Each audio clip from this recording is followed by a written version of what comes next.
Мен аяғын оқысы біле аласылар. Мұқағали табиғат, Мұқағали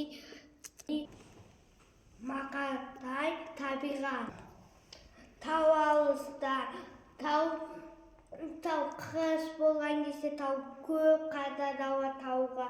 Күн шыққанда көктем болады, гүлдер жайқалады, киіз бар, машина малда бағады, ағаш өседі, құстар өседі, жылдаққа ұшып кетеді, бұлттар, ағаштар, кейде адамда тамақ ішеді.